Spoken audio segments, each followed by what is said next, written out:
commence with the speeches.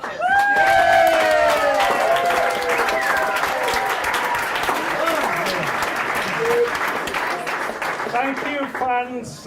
My name's Graham, and as Jeremy Kyle would go, I am the bride's father. I thought of doing a normal sort of romantic, tearful speech, but then I thought, no, I'm not going to do that. So what I've done is written a poem inspired by great romantic poets such as Byron, Keats, Shelley, and probably the greatest of all, Pam Ayres. It's very moving, you may need tissues, but I'm also looking for, I'm a bit nervous, so I'm looking for audience participation. I think there's something in that red stuff, I don't know. But audience participation wherever, it comes on, so give us a shout. There's just a couple of things. If you say get off, I'll be offended. If you shout get them off, I'll be absolutely amazed. Right, it's simply called A Modern Courtship, and I will be issuing apologies to people afterwards, so don't get too offended. I'd like you all to close your eyes, so this is your first test, so come on then. I'm not going on until you close it. Right. I'd like you all to close your eyes and picture a place far, far away. It's a perfect fantasy wonderland, it irks me to say. In fact, just saying these words makes me shake and perspire. I should do a bit of acting here. But this paradise I'm speaking of is a place called Lancashire.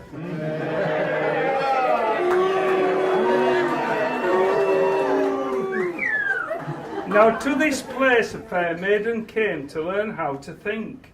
Not just academics, but how many shots she could drink. One night her quest for knowledge, and here I have to smirk, took her to the best nightclub in old downtown Ormskirk. I'm talking about a place where only gorgeous people dwell. Like these lads here. Forget about the ripped seats and that stale beery smell. You'd never guess what this place was called, but as in Mexico, Arriba, as opposed to Arriva, as even buses dare not go. Thank you everyone. It was in this place and on that night that Danny first saw her prize. He seemed to stand out from the rest, though he's a hell of a size. Their glances met and his big glowing eyes assured Danny it was love at first sight. But her friend Sinead warned, wherever Sinead is, don't get carried away, perhaps his pants are too tight. Anyway, love grew and they went out on a few cosy and intimate dates. Well, I say intimate, but that's just Danny with Jay and half a dozen or so of his mates. And then the time came when she called us to say, Jay's my boyfriend, we're a couple, that's official. Jay, I said, that can't be his name. You can't be going out with an initial. Russell. Me and Danny's mum were pleased, but quite worried, and understandably so. She was in a far-flung land with a lad called Jay. It's not so easy to just let go. Dawn said, I'm sure he's nice, but what if he's trouble or had misdemeanours? Don't worry, love, I reassured her. It won't be like Jay from the In-Betweeners. Now, anybody who's over the age or doesn't get that, talk to somebody who's got a mental age of under 30 like myself. Right, well, the relationship was casual at first, but it slowly grew into much more. And soon the time came for Jay to meet his future mother and father-in-law. Good-looking, kind, well-mannered, clearly intelligent and well-read. But let's not dwell on his in-laws for now. Let's talk about Jay instead.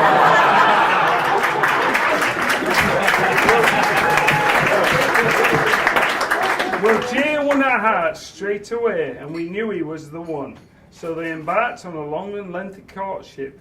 A solid couple they'd become. But I'll never forget that fateful night. I'll do a bit of acting here. That fateful night that Danny brought the astonishing news that Jay was no longer with us. But a James Lovelady has filled his big shoes. Well, they do say what's in the name, and in Jay's case it was quite right. Jay certainly loved his lady. Just like those songs by Barry White. James Lovelady, so good I cried out twice. I'll try and get my tongue around this, but it's lovely to love a love lady, Danny, when the love lady you love is so nice.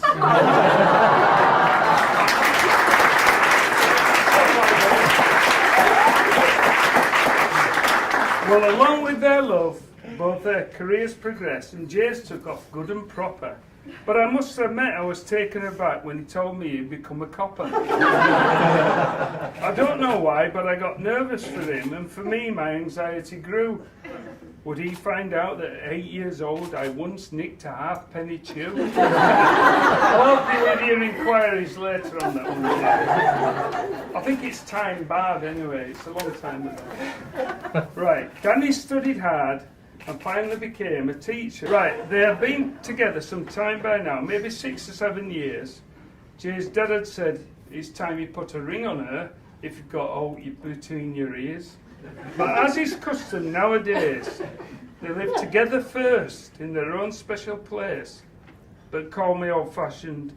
As we say in these parts, it still seems arse about face. Well, I apologise to anybody who's living with somebody. Anyway, I'll come back. Now this is a good one. Jay, you'll remember this. We now go back to last summer.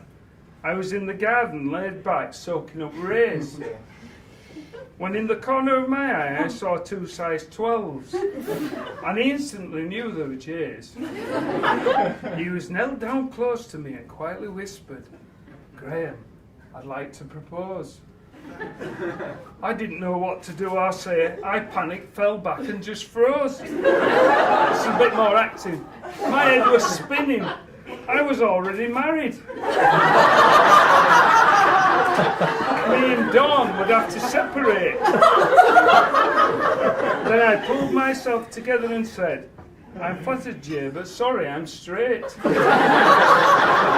Oh, how Jay laughed. "It's Danny's hand I want. I'm going to ask her to marry me." Relieved, I said, "Of course you can have her hand, but no other parts above her knee."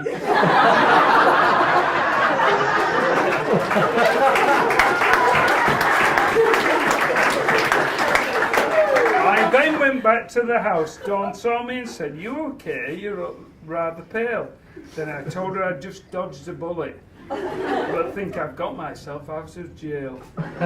When she laughed in my face, I was so embarrassed and went a deep shade of bright red. But I took it like a man, ran upstairs in tears and threw myself on the bed. Russell, sorry. Now, Jay is such a lovely guy and always goes that extra mile.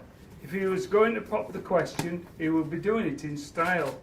It was under Gay Paris' Eiffel Tower that Jay proposed down on one knee. Danny said yes, though initially thought he'd just dropped their hotel room key. Now, it was going to be a quiet affair where only close friends and family knew. That way it stayed for an hour or so, or maybe it was 2. Then it all happened on the internet, and the whole world seemed to look. And suddenly it had gone viral on that bloody thing they call Facebook. Now, wedding plans were well on the way, and to the wind caution was tossed.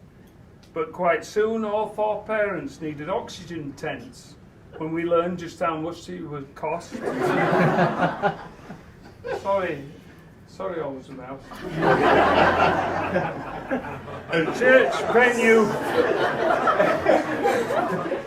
Church venue, food, dress, cake, card. It's no wonder it gets stressful and fraught. But the pricing formula seems to be the same. Pick a number, double it, and then add a nought. Now, before the big day, there's a passage of right to be fulfilled by a stag or a hen. but I think that there's only supposed to be one. But Danny and Jay's had about 10. I remember the days it was a simple night out down the local for 1 or 2 with your mates. But now it involves going weekends away and minibuses weighed down with beer crates. Well, finally, we're all gathered here and so happy that the deed has been done. Now a married couple, there's no pressure, but I'll just mention an oven and a bun.